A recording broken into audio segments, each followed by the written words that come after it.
In recent years, Studio PA Works has gained something of a reputation for producing intimate, fantastical, or dramatic stories, usually starring high schoolers with relatively high production values and a lower than usual output schedule. So in other words, they could be considered a third-rate KyoAni, but don't take that to be the huge negative it sounds like. I'm a pretty big fan of this studio, and after having enjoyed Angel Beats, Tari Tari, and particularly the 2014 masterpiece Shirobako, they're a studio that very much has my attention.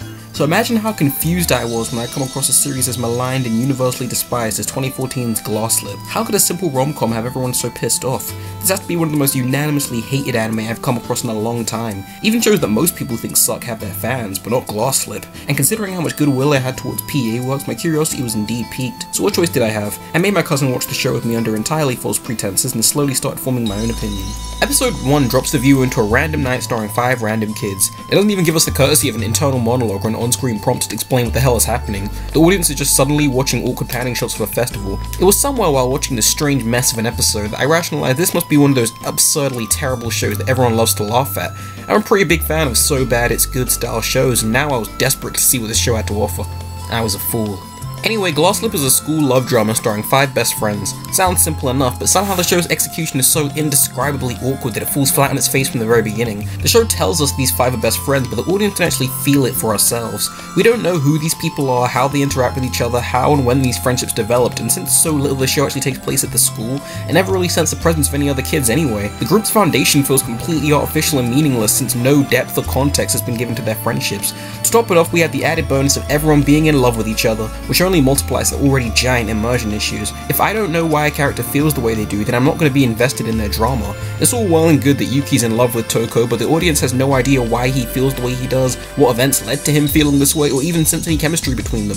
What makes this all frustrating is how easy it is to tell cute romance stories effectively. Just look at Ode Monogatari. We completely understand who Tokyo is and how he relates to the people around him from the first episode. His characterization and role in the series is solely defined from the beginning, which is why it's so easy to get behind his motivations and empathize with his feelings. All of his relationships feel real, and all of his actions feel earned by the narrative. Glasslip feels like a load of messy melodrama that has nothing to do with me. Moving on, we follow Toko, who I guess is the main character, but considering the incomprehensible way this series is presented, it's hard to really tell. She and her father burn sticks for a living, and she has a little sister. And she's nice and sweet. I really have nothing else to say about her. There's nothing else to say. That's all there is to this girl. Cue my next giant complaint for this show. These kids are some of the blankest slates I've ever come across in anime. They can all be described in about 1 or 2 words, which makes all of their dialogue almost as the most wooden, unnatural drivel ever put to animation. There is no detail or nuance to any of their personalities, which makes them exist less as people in the world of the series, but rather as concepts. Concepts that weren't finished. This crucial flaw pretty much kills the show and any potential it may have had. I thought I liked Sachi, until I realized I don't know Sachi. Next to no time is spent exploring her as a person, so Sachi is largely defined by what you see on the surface.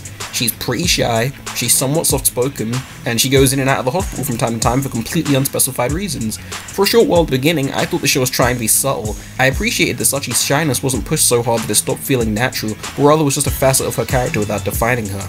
However, I slowly realized that nothing defined her. There is nothing of worth to be found in this character, and her relationship with Hiro is as hollow as it is static. I briefly thought Yanagi was my favourite for her confidence, liveliness, and fashion sense, but then I realized she was just a thoroughly watered down version of Sawa from Tari Tari, who I also love for all the same reasons. From her fashion sense, role in the group, hairstyle, outspoken attitude, and even voice actress, Yanagi is just a carbon copy of Sawa. In fact, add Haruka from Hibike Euphonium to that list as well. Hell, even Shiroyuki. Am I the only one noticing that Saori Hayami is just being typecast as the exact same character? I had zero interest in her frowny faggot love interest throughout the entirety of the show, who also turns out to be her stepbrother? Wait, what the hell? Why is everyone in the show acting like it's totally normal to want to bang your lawful brother? Their relationship and chemistry is so baseless and ill-defined that I didn't even realize they were family until about halfway through the show. At first I assumed I just wasn't paying attention, but after hearing from countless others who were just as confused as me, I'm very convinced it's the fault of the show and its abysmal presentation. Oh god, I haven't even gone to the worst part of this show yet. Glasslip's first hint of a narrative emerges with the appearance of Kakeru, or Davidu, a boy who thinks he can see fragments of the future. This leads him to Toko, who's also been experiencing spontaneous visions, which are far more likely the effect of some sort of town-wide gas leak than any sort of profound message from the future. Takeru is thoroughly insane. When he's not having acid trips in a dirty tent, he can be found talking to himself in the forest like a true crackhead. Only the best of the best for a girl like Toko, right? I don't know how I was supposed to view this kid if not creepy and psychotic, but that's all I'm left with. These two strike up what I hesitate to call a romance while trying to find the root of their insanity. The fantasy elements in Glasslip are some of the most convoluted, trite, and wholly meaningless I've ever seen. Who was the genius that decided that the cute romantic comedy needed a hook this senseless? The show hints at explanations and assumes the viewer's curiosity will be enough to keep it invested, but the fact is there is no rhyme or reason to the visions whatsoever. By the end of the series, I had absolutely no idea what the characters were supposed to be seeing or what the writers were trying to say, and I'm very certain they didn't know either. If Glasslip couldn't succeed by the strength of its characters, nothing else could possibly save it. Toko has all of the charm and personality of a wet carrot, while Kakeru is so disaffected and inept at human interaction it blows my mind that anyone could feel any form of affection for him. Though I can at least understand how those long nights spent on his back hallucinating in a tent could leave him in something of a Charlie Sheen state of mind. Uh-oh, Kakeru's caused a rift in the group because he's a socially maladjusted crazy person. Let's cry and fight and tell lies like a pack of idiots. Because every scenario in the show feels so false and nonsensical, in turn all of the tension and conflict feels forced and uninteresting. The only other character with any sizable amount of screen time is Toko's sister, Hina, who has no impact on the narrative whatsoever. Why subject the audience to endless scenes of this little husk running around screaming meaningless nonsense if it ultimately amounts to nothing? That's the thing about Glasslip, there is no logic. This series doesn't have a single teaspoon of good sense, which makes the entire experience completely unfulfilling. Like eating glass.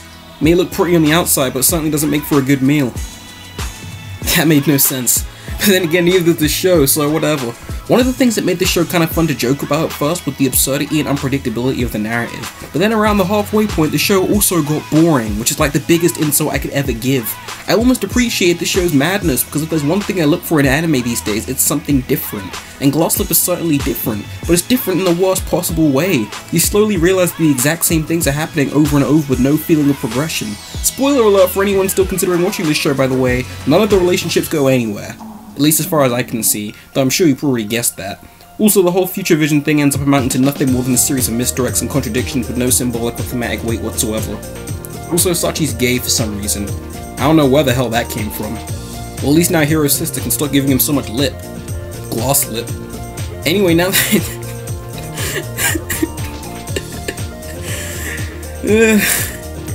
Jesus Christ.